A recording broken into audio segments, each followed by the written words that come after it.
selamat sore guys. Jadi kembali lagi bersama kita di podcast Gacor Men. Jadi pada kesempatan kali ini kita akan bersama Bro Bles dan Bro William. Jadi kita akan membalas suatu topik yang menarik dengan masternya. Jadi ini master dari topik yang akan kita bahas bernama urbanisasi.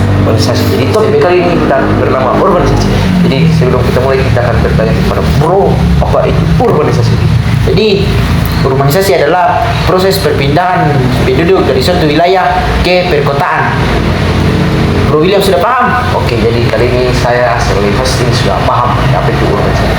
Jadi guys, proses ternyata perpindahan dari desa ke kota itu adalah bagian utamanya dari urbanisasi. Jadi saya akan bahas sedikit topik peristiwa tentang urbanisasi yang terjadi di kota Surabaya. Jadi apakah Bro sudah tahu tentang peristiwa tersebut? Karena permukiman di Surabaya sudah hampir penuh. Aduh, saya belum tahu tentang masalah itu. Bisa dijelaskan dulu? Saya akan menjelaskan tentang topik peristiwa ini kepada Bro tentang peristiwa di Surabaya. Jadi di Surabaya itu kan menjadi pusat bisnis dari hasil industri, dan banyak pabrik-pabrik yang menyediakan lahan kerja yang banyak. Namun karena lahan kerja yang banyak, pasti banyak anak muda yang dari desa yang ingin datang untuk mencari pekerjaan. Nah, ketersediaan lapangan kerja yang cukup luas di Surabaya tersebut, di kota Surabaya. Betul sekali.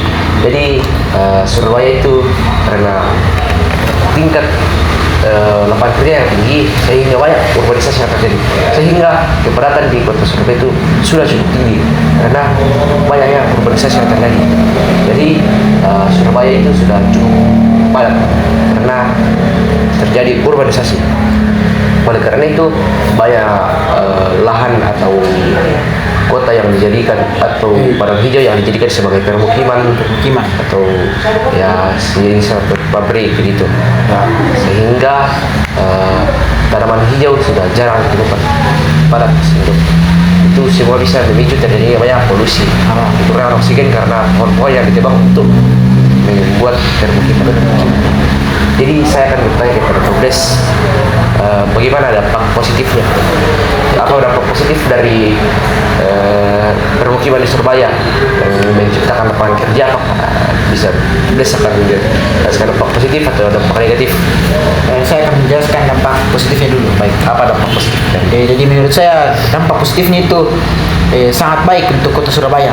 Betul sekali. Yaitu dapat membantu mengembangkan perekonomian di sana dan dapat membuat kota Surabaya menjadi salah satu kota industri terbesar dan dapat membesarkan nama kota Surabaya itu sendiri. Surabaya untuk membesarkan kota tersebut sebagai kota industri banyak pabrik-pabrik.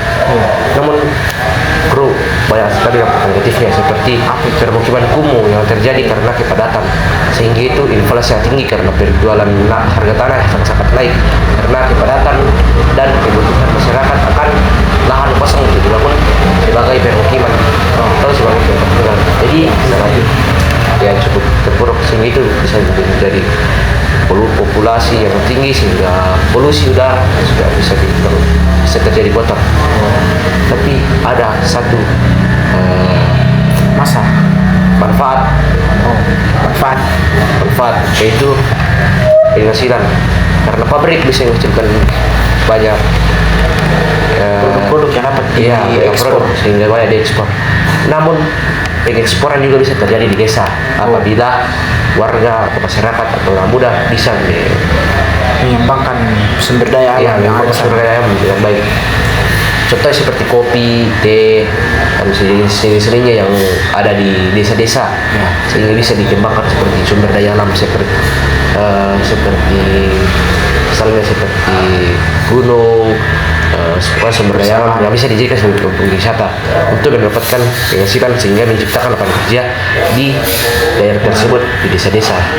Atau bisa membangun pendidikan supaya bisa menciptakan lapangan kerja sehingga desa juga bisa menjadi kota, supaya desa bisa berkembang.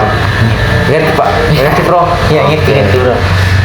Jadi sebenarnya itu kita bisa membuat masyarakat tinggal di desa. Bisa. Tapi itu harus didukung oleh pemerintah dengan Betul memberikan fasilitas-fasilitas untuk mendukung aktivitas-aktivitas tersebut. Ya seperti kan menciptakan sumber pangan, fasilitas Seperti pada zaman Pak traktor, ya Soeharto. seperti zaman Soeharto. Masa di zaman Soeharto bisa menciptakan sumber pangan? Tapi Sekarang tak bisa. dan sekarang harus lebih bisa dengan teknologi ya, Bro. Teknologi yang berkembang pesat. Coba Bro jelaskan sedikit lah Mengenai apa dulu? mengenai itulah tentang bagaimana caranya agar masyarakat bisa menciptakan lapangan kerja atau Kekerjasaan. iya kekerjasaan.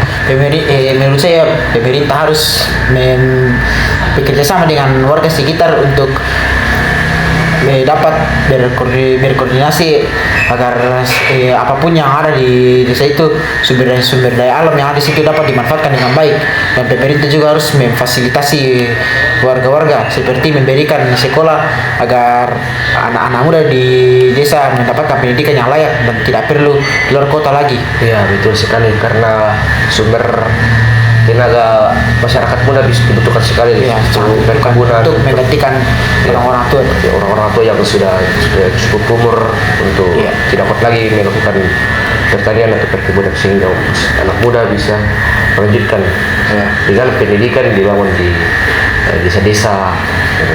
Ya, kita dapat mencontoh negara-negara Eropa yang sudah menggunakan alat-alat untuk kendaraan-kendaraan di pertanian seperti kendaraan pemanen otomatis tanpa harus dipanen secara manual lagi, untuk membuat anak muda lebih berminat bekerja di pertanian. Betul sekali. Jadi ketika dimanfaatkan bisa diekspor ya Pak untuk Bisa penghasilan. diekspor, kita bisa mengekspor beras ke luar negeri. Betul sekali. Jadi Untuk membantu perekonomian desa. Jadi guys, kita banyak belajar dari Bro. Jadi ini masternya guys ya. Jadi kita banyak belajar. Terima kasih Bro Ya. sudah memberikan waktunya untuk sedikit membahas tentang urbanisasi dan sebaiknya bagaimana masyarakat muda bisa memanfaatkan sumber daya alam yang ada di desa-desa untuk dijadikan sebagai alat sebagai menciptakan ekonomi. Sekian dari kami, sampai jumpa di video selanjutnya.